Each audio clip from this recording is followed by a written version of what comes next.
নমস্কাৰ মৰমৰ ছাত্ৰ ছাত্ৰীসকল, আজি আমি আলোচনা কৰিম ক্লাছ 8ৰ ইংৰাজীৰ লেচন নম্বৰ 2 মাই নেটিভ লেণ্ড।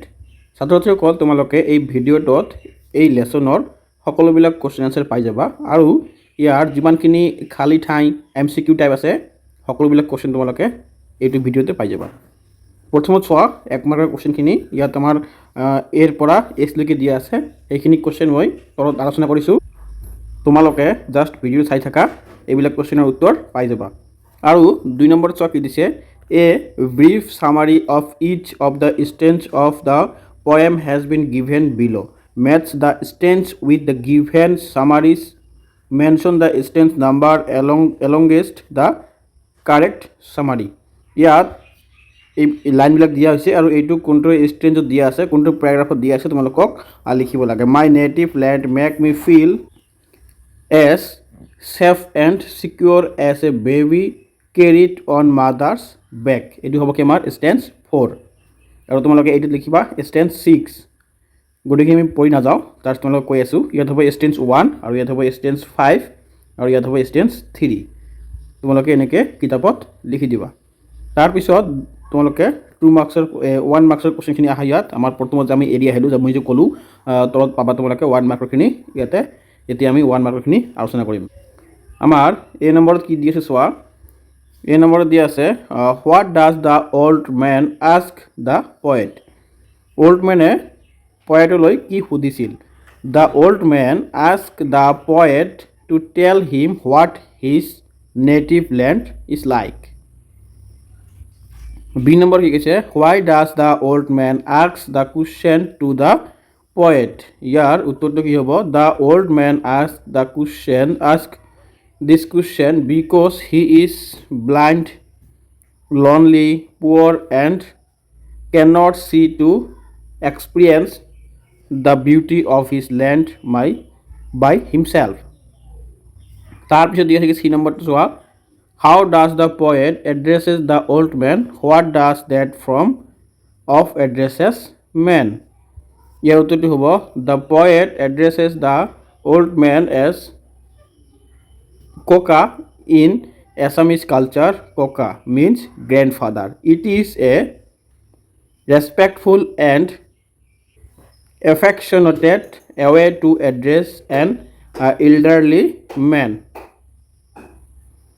তাৰপিছত 2 নম্বৰত কি দিছে চোৱা, why does the poet ask the old man to breathe deep. ইয়াৰ উত্তৰটো হ'ব the poet ask the old man to breathe deep so' he can feel the warm air that will remain him of his childhood friendship, helping him visualize his native land through his sense of smell and touch. 3 number কি দি আছে, with what does the poet compare the cool breeze on the old man's face. তাৰপিছত আহা ইয়াৰ এনচাৰটো, the poet compare the cool breeze belonging on the old man's face after a night of ইণ্ডলেছ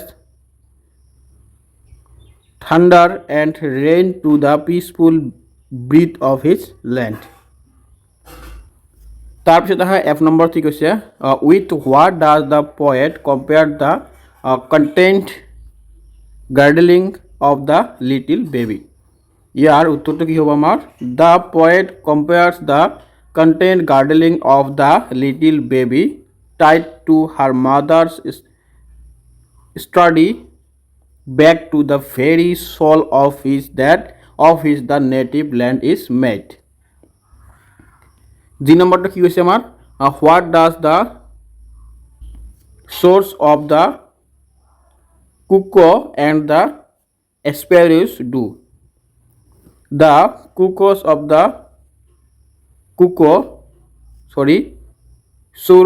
cuckoo and the sparrows playing around the nearby treetop helps shape his native land। এই দুটা চৰাইৰ নাম, মানে পক্ষীৰ নাম এই দুটা। তোমালোকে এইটো কি পক্ষী, সৰু সৰু পক্ষী থাকে যে, এইবিলাক কথা হৈছে। তাৰপিছত আহা তোমালোকে 8 number, what are the things that create the soul of the poet's beloved country. ইয়াৰ উত্তৰটো কি হ'ব আমাৰ চোৱা তোমালোকে।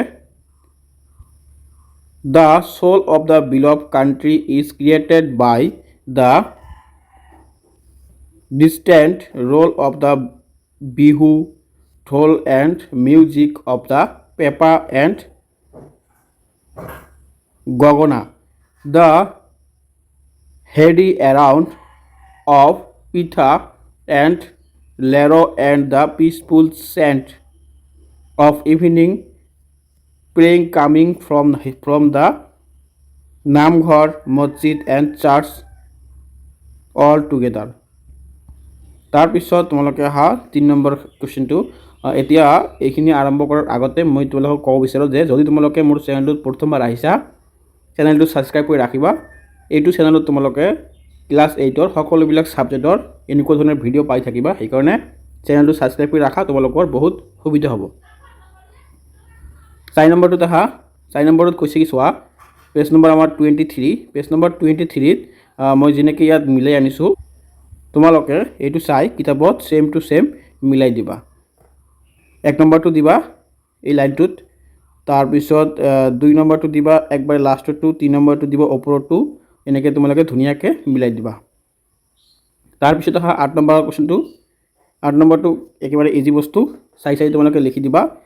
The Jonbeel Mela is the 3-day community fair held by the Tiba community in Assam at Jonbil in Morigaon district over the weekend of the Magh Bihu.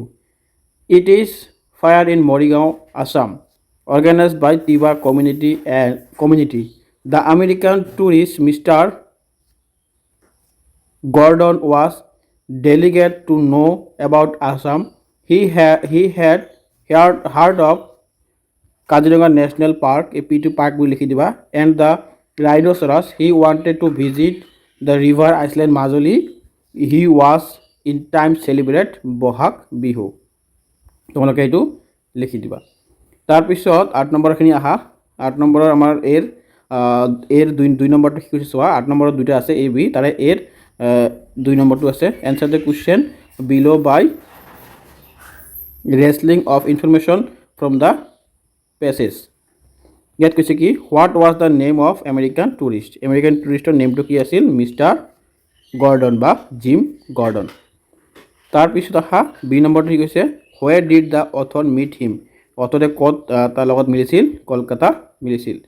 Kolkata এইটো বানান আগৰটো, এইটো নতুনটো, এইটো পুৰণা বানানটো। সি নম্বৰ কি কৈছে what was the name of the author travel agency.